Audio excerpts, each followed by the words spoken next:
things I like about Dave is getting your mindset right. Okay? Same way with Robert. It's kind of the same kind of philosophy. The biggest thing I like about Dave is the gazelle intense. Being so intense on doing what you have to do to get out of debt. So how does this go back to mindset? We have to understand what those triggers are in order to keep them from happening. Do you have too much time on your hand? Typically when people are consuming, they're not working. God wants us to be diligent. Did you know in the Bible, He expects us to work 6 days a week? What do most people do on Saturdays? If you have kids, you're probably at sporting events or cheerleading events or any of those things. Or you may be at the mall shopping or out dining or probably spending money. And I don't have a problem with spending money. But the problem is the priorities, right? So if you can't control your spending habits, and I love this quote from Warren Buffett. Everybody know who Warren Buffett is? If you're spending money on something you don't need now, you're going to have to sell something later that you do need. If you're spending money on something now that you don't need, later you will have to sell something that you do need. That's how important it is to understand your spending habits. So the first part of this in understanding how to get out of debt is to know where you're at and know what your spending habits are. Everybody spends money typically on debit cards or credit cards. That makes it easy for us to track. Has anybody ever applied for a mortgage? Why do you think your banker wants to see 3 months worth of bank statements? One, obviously, is they want to make sure you didn't get a lump sum of money deposited in your account from somewhere that you may have borrowed it. But the second reason is they want to understand your character. They want to understand your spending habits and how you spend your money and where your priorities are, right? If it's the 13th of the month and you start getting overdrafts, that's not a good sign. An underwriter will analyze that and make a presumption of who you are and how likely you are to pay back debt. Not just your credit report, but your actual spending habits and how you treat your money. Money is called currency, meaning that it never stops moving. If you don't tell your money where to go and where to be, it will move. Over $1 trillion every day changes hands. That's how much currency moves. All the time, every day, every single day. That's a lot of transactions. Here, here, here, here, here, here. So how do you change your mindset? First, you have to know that being in debt is biblically wrong.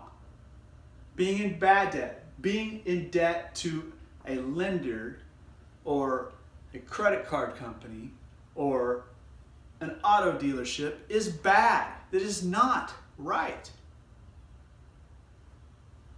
The reason we are in debt is because we want it now. If you're in this situation and you're in debt, it's because you wanted something now and didn't save for it to buy it.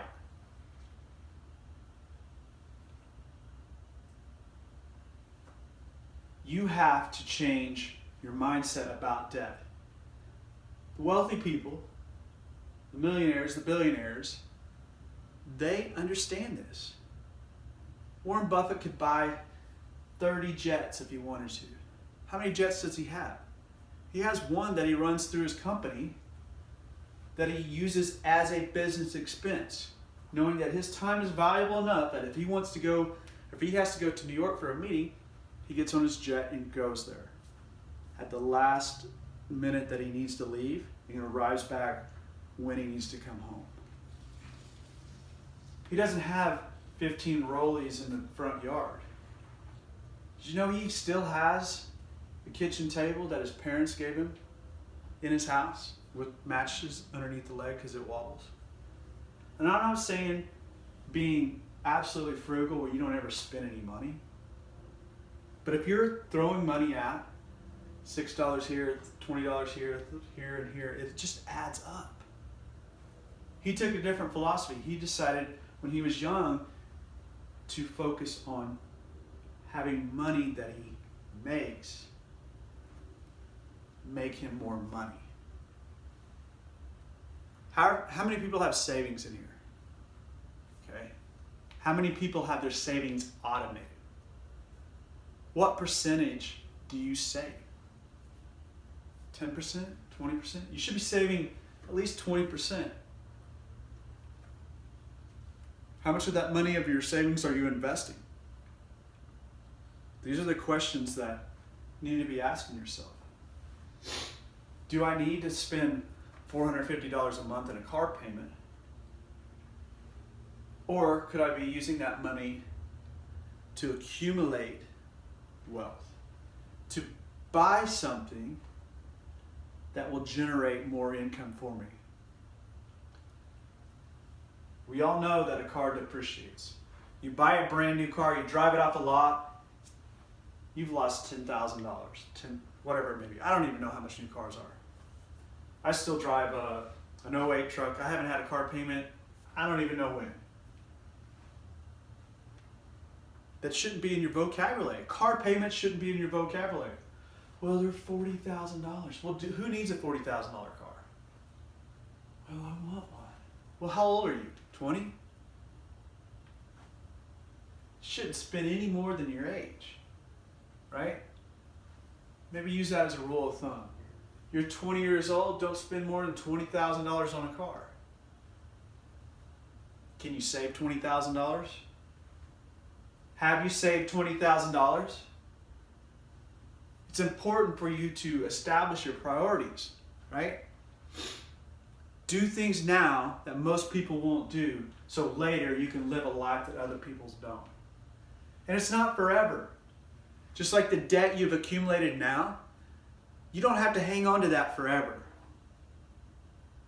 Your debt can be paid off within 2 years. The lenders, credit card companies, all those companies out there aren't going to let you borrow more money than you can pay back in some amount of time. I've developed an easy strategy to first identify where you're spending your money. Okay, it starts with that. So let's break down some takeaways that you can do. Number one, you got to change your mindset. Okay, you've got to get in the Bible and start reading and understanding that if God said it, it's right. He says, don't be in debt. He says, work 6 days a week. He says,